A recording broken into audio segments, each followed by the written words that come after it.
This is the Ssangyong Musso, our current champion dual cab ute under $50,000. And for the asking price, this is a very impressive four-wheel drive ute.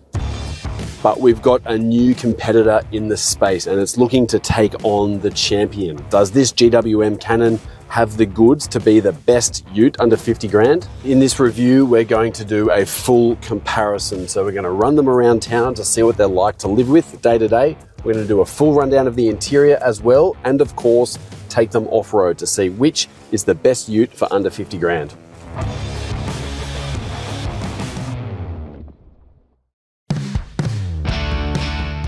At the time of recording this video, a top-spec KGM Musso XLV Ultimate, now don't forget this is not a Ssangyong anymore technically, was priced at $43,500 as a drive-away offer. But we must also note here that KGM is releasing an updated model very soon at a higher price. So while you aren't getting a full 2025 plated vehicle in this case, you are still looking at a solid ute at a solidly discounted price. The KGM Musso has a 2.2-litre turbocharged diesel engine which makes 133 kilowatts and 420 newton meters, and that runs through a 6-speed automatic transmission and part-time four-wheel drive system. It's worth noting that the XLV part of this vehicle's name refers to the longer wheelbase and larger tub, but it also gives you a boost in torque from 400 up to 420 newton meters. This Musso also has a multi-link coil-sprung rear suspension, which is rare in the ute segment and sets it apart from a lot of the leaf springs that you normally get. There's also a low-range transfer case and auto-locking rear differential. The Musso gets an 880 kilo payload in this specification level and a 3.5-ton braked towing capacity, along with a GCM, which is your gross combination mass, of 6,480 kilos. The Musso also gets HID headlights, which do feel like old technology in comparison to LED headlights you get more commonly, but this Musso does get LED daytime running lights and LED fog lights. There's also a 360-degree camera system and keyless entry along with push-button start. The GWM Cannon that we have here is Ultra Spec, which is priced from $45,490 drive away. Now that's according to the GWM website, and that was at the time of recording this video. Now this is not a top spec model because there is also a more expensive Vanta pack, but there is also an even more expensive XSR, which is the off-road hero of the range.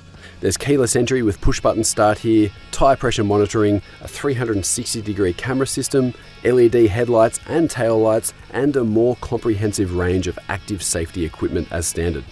But this new Cannon does get a boosted engine with now a 2.4-litre turbocharged 4-cylinder diesel engine, and it makes 135 kilowatts and 480 newton meters. This runs through a 9-speed automatic transmission with an on-demand four-wheel drive system with low range and a selectable locking rear differential. The GWM Cannon Ultra has a 995 kilo payload, as well as a 3.5-ton braked towing capacity, and that is backed up by a gross combination mass of 6,200 kilos. So to break that down a little bit, the Cannon has the bigger payload and more torque available, but the Musso is in a better position to tow heavy weight because of the lower curb mass, but also the higher gross combination mass. Here are some extra comparison figures for you. The GWM is only 7mm longer at 5,416 mils, and it's got a 20mm longer wheelbase as well, with 3,230 mils measured between the wheels.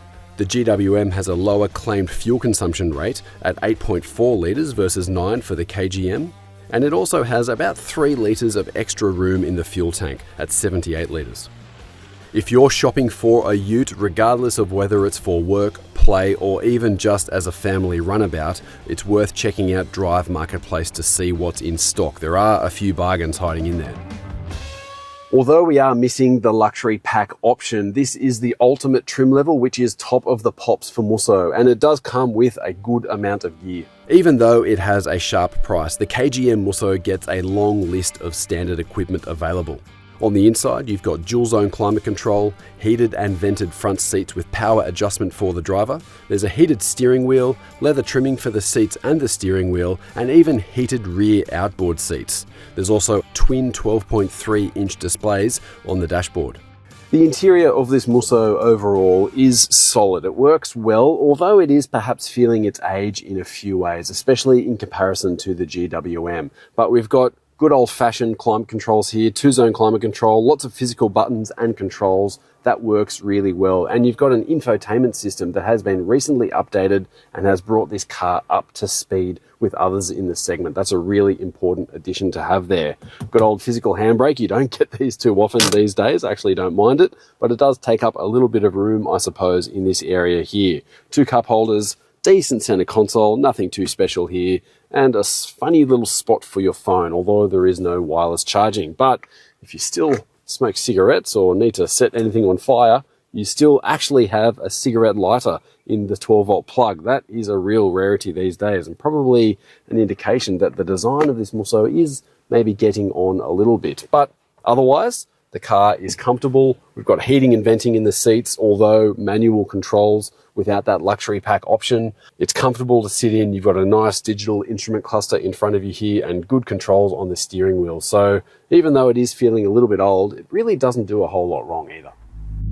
A big part of the updates to this new 2025 Canon is the interior, both in terms of the layout, but also the specification levels. The GWM Canon Ultra manages to match the Musso for a lot of standard equipment. It's got a heated steering wheel and power adjustable front seats, although the front passenger also gets a little bit of electric adjustment in this model as well. In the Musso, it's manual. The Canon also matches the Musso with a 12.3-inch infotainment display, but the digital cluster in front of the driver is smaller at 7 inches. And there is a lot to like about the new layout of the interior of this Canon. Firstly, practicalities. I love the shelf here that runs along the dashboard just for storing stuff. It actually almost reminds me a little bit of a very expensive Land Rover Defender in terms of having that room there just to put a few bits and bobs. It's handy and it's useful. You've actually even got a small one here on the driver's side. GWM could have easily not gone to the effort of fitting that little bit in there, but it's there, it works. It would be really useful for everyday stuff, I think. And otherwise, the interior, it looks and feels quite modern, and the build quality is good also. There's no real rattles or creaks anywhere. It feels quite solid, and we've got an updated infotainment display that is helped by a smallish array here of buttons. So you don't have the same full climate control setup as you get in the Musso. You do have to dig into this infotainment display a little bit for some of your controls. Now we do have volume controls here that are permanently on the side, but one issue I do have with this car is when you do set up smartphone mirroring, all of that disappears. So you can't easily go in and do those simple changes on the move like you can in the Musso. Small detail, but it is an important one. Now we've got an electric handbrake here, which makes things a little bit different. You've got a wireless phone charger here, a similar array of power outlets, USB-A, USB-C, and a 12-volt, although no cigarette lighter in this one. And then your storage here. So we've got a little sliding tray there. Those are where your cup holders are hiding in there. And then a average size center console, let's say. But otherwise, in terms of sitting in and driving this car, the seats are comfortable. We've got heating and ventilation in these seats. Once again, that is hidden in the infotainment display in terms of finding those controls. But in terms of comfort, this does feel good. It's nice to drive. It's good and easy, I think, especially when you consider the asking price. The big advantage of this Musso in terms of the second row is space overall. This is fairly spacious in terms of the regular kind of dual cab ute setup. That's my driving position up front there. I'm around 1.8 meters tall. And as you can see, I've got good amount of legroom on offer here. And the seat is comfortable. I've got a little bit of room under the seat in front of me for toe space, and headroom is good also. So you're not really losing out on the second row experience. This isn't a smaller ute or anything like that in terms of the asking price. That's good. And you've also got air vents here and a pop down armrest with cup holders. So that all does work well. But there is one big problem with this car, and that is the old lap belt in this middle seat here. So you don't have lap sash in the middle. These things went out of fashion in terms of safety, I reckon, around a decade ago. So it's a bit of a shame that this is still here in the Musso. You probably wouldn't want to depend on that, having a third person in the middle. But if you've only got two in here all the time, maybe just keep this thing down all the time to get around that problem. This does work quite well.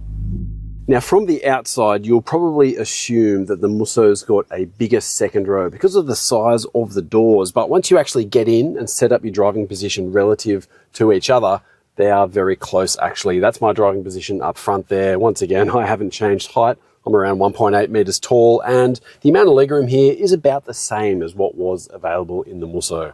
Tow room is pretty good, and headroom is a little bit tighter because we do have a sunroof here. So this bit kind of drops down in front of me here. But I do notice that the seat is probably a little bit less comfortable in the back here. The seat base is a little bit lower and flatter, not as deep as well. So my legs are a little bit higher off the ground here, and the backrest maybe is a little bit less tilted also, but it's a minor gripe perhaps. We do have air vents here. We do have USB power. That's something that the Musso doesn't have. And also we've got a proper lap sash seatbelt here. So the way this works is you've got to buckle in once to set it up there, and then you buckle it in again. But that is a proper seatbelt, which is different to the Musso if you're going to be traveling 5 up in this car. It's an important detail if this is going to be a working vehicle and you're going to be filling it up with people all the time. Now, if you do have only 2 in the back and you want a bit of extra comfort, you do have a drop-down armrest, but take note, there are no cup holders, so get ready to hold whatever you're drinking.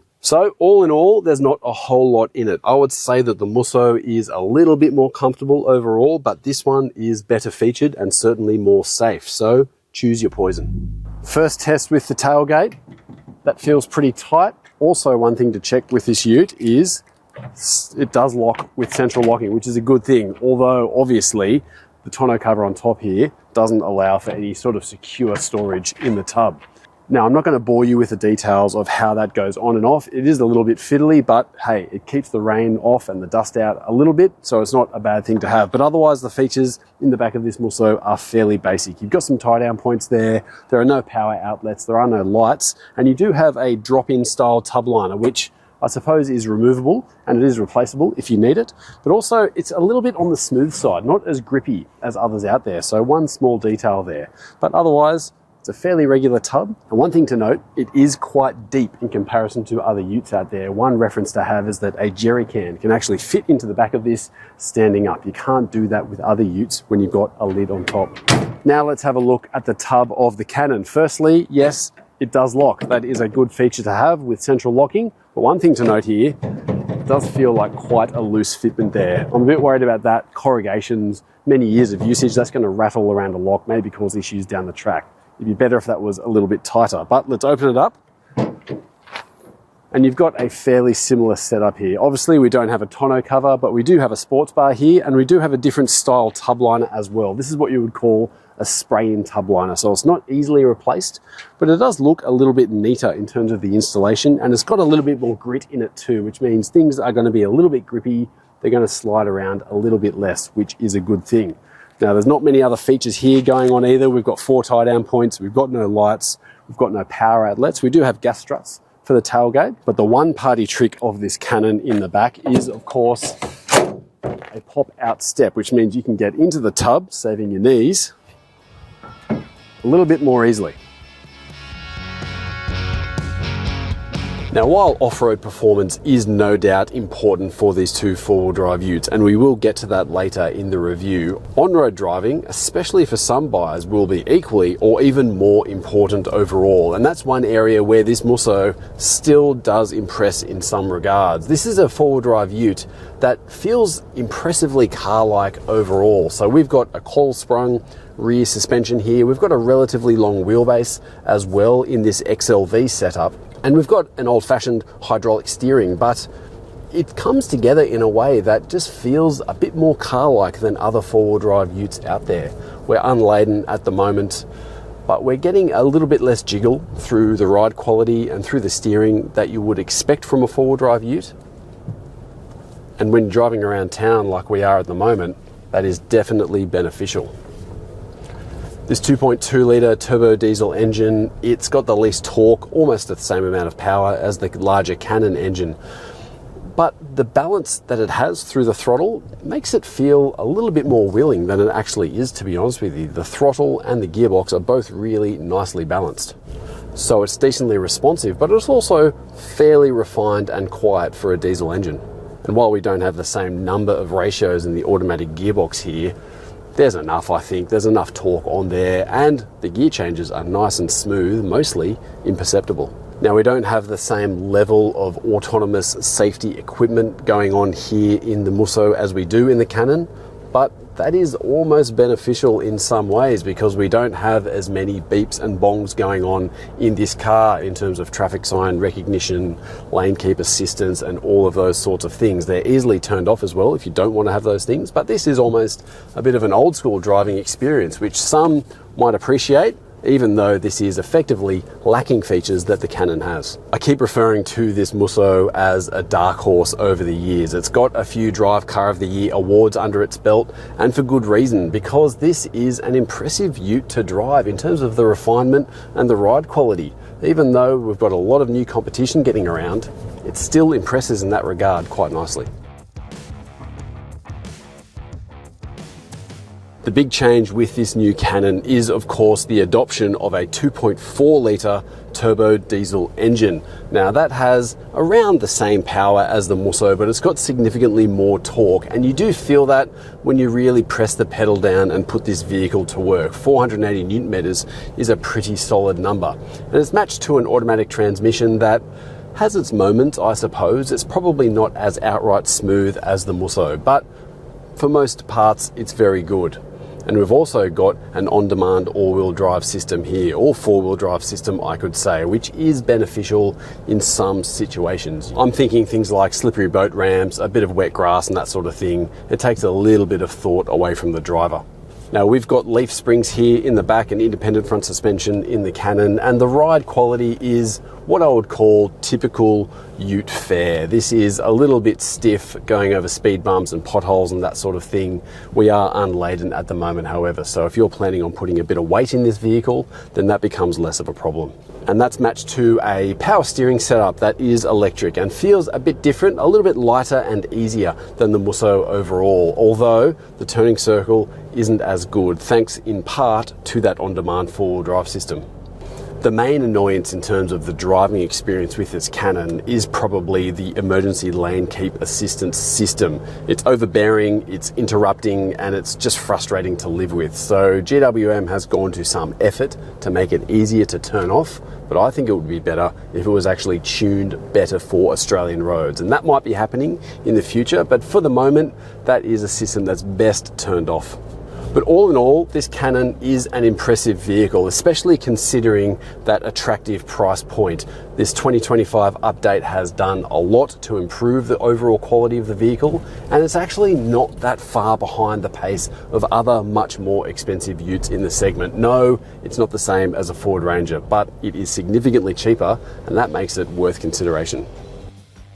But of course, off-road capability is such an important expectation of two four-wheel drive utes in this comparison. The big question is though, which one is best when the bitumen ends?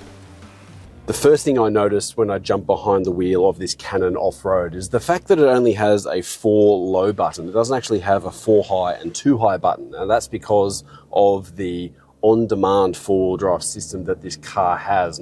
Now that means you can't just actively hit high range four-wheel drive whenever you want. It's the car making that decision instead. And it means you'll be going into low range much faster than you would normally because the on-demand system, well, it's on demand, so sometimes it might be running a little bit late for what you need. It's not too bad though. Once you're into low range, you've got a really good traction control system and a selectable locking rear differential. So that means you've got good amounts of traction available. And because you've got such a high amount of ratios in this gearbox, don't forget, it is a little bit jerky in low range. You can cruise along at a pretty high speed even though you are in low range. So it does work well for technical driving, but also cruising down some dirt tracks where you need that extra traction and capability. Now this 2.4 litre turbo diesel engine, which is new for the Canon, it's got plenty of torque, but it is maybe slightly tricky to handle via the throttle. You don't have driving modes to go through in low range, unfortunately. So you do need to manage that throttle pretty well. And the gearbox does have a couple of jerking and clunking moments as well. It's not too bad, but it is worth noting. Now, as impressive as this Musso has been over the past few years, off-road performance is probably one of the weakest parts of its repertoire, I think, and that comes from a few reasons. Firstly, ground clearance. It does sit a little bit low to the ground relative to other utes, and the design of the front end in particular, that front bumper, it just sort of gets in the way a little bit. You just run out of clearance much faster in this vehicle than you do in others. But at the same time, it's not too bad. This is one of the few utes with a coil-sprung rear end, which can give a little bit more in terms of off-road articulation. And I do get a sense of better ride comfort here, driving over rougher surfaces, off-road, on dirt tracks, and that sort of thing. That is good news. Now, the traction control system in this Musso probably isn't as impressive as it could be compared to others in this segment. I just pop through a hole here. But one thing that I suppose puts this a little bit behind the 8-ball in one particular area is the auto locking rear differential. Now, most utes in this segment have a selectable locking diff. Now, this has an auto locking one, which sounds like a really good idea because you can't forget to turn it on. It turns on automatically, but it does come with problems. And I think I need to highlight that with a particular off-road track that I have in mind. This little test track here we have is a solid challenge for a four-wheel drive ute of this size. It's tight and rutted, without much room to maneuver in terms of the lines that you pick. On this challenge, you can see a relative lack of overall ground clearance hampering the KGM Musso somewhat. And from behind the wheel, it didn't feel as confident or capable in this kind of terrain. The idiot-proof nature of this auto-locking rear differential in the Musso does take away a little bit of control from the driver in terms of engagement, and it can make for a jerky or almost whip-like engagement when it comes on during wheel spin moments, especially on rutted climbs. The Musso feels particularly stiff through the suspension as well, which makes for some additional wheel spin at times, and also some jostling of occupants in the cabin. And even though we've got a coil-sprung rear end in this case, it doesn't seem to bring any big benefits in terms of off-road articulation or stability. With the transfer case in low, the GWM Cannon fared much better for overall ground clearance, traction and stability on this particular challenge. The leaf-sprung rear suspension did seem to be a little bit better for up travel, but was relatively limited for down travel, I noticed. But with that locked rear differential engaged, the GWM felt more assertive and confident in our driving test. While your nan might appreciate the side steps for getting in and out of the cabin easier, we did notice these come relatively close to ground a few times and could cop damage for regular off-roading. Now, the Ssangyong Musso doesn't have this problem because it doesn't have any side steps fitted. Now, it's worth noting here that the GWM Cannon has a better claimed ground clearance figure of 232mm, which is better than the 215mm for the KGM Musso. GWM is also better for approach angle, with 27 degrees bettering the 25 degrees of the KGM, and the departure angle as well, where 25 degrees is much better than the 20 for the Musso. It's good to see in this test that despite both of these utes having a low price point, there's good capability on offer in rough terrain like this, although this test has shown that the GWM is the pick of the two in terms of off-road capability. It's good to see for those who are shopping on a tighter budget, opting for a four-wheel drive ute, you do have some really good options these days. That certainly hasn't been the case in the past, but for my money, these two are the best choices for those who are looking around for something under that 50 grand threshold. Now, which one is the best? Well, there's a few discussions to have there. Firstly, off-road. I reckon this GWM Cannon is the pick. It's got a selectable locking differential. It's got better ground clearance as well. And I prefer the delivery of torque through the pedal in this vehicle rather than this. But on-road, it's a little bit of a different story actually, because this Musso, I nearly called it a Ssangyong there. It's now a KGM Musso. It is good still after all these years. It has a little bit more refinement and a bit more of a car-like nature in the four-wheel drive world, which is nice. But in terms of value for money, which is such a crucial element, I think, when you're shopping in this part of the world, that's where you see this Cannon start to edge ahead. But also the level of inclusions are really solid. This feels a bit more modern in terms of the layout, the interior, but also the amount of stuff you get for your money. And that is crucial, and it's why this GWM Cannon wins this comparison. Now, hopefully this review has helped, and if it has, give us a thumbs up, drop a comment below which one you prefer. And if you know someone who's in the market for a ute, the top marks thing to do is share this content with them, because I reckon it's going to be helping a lot of people choose their next four-wheel drive ute.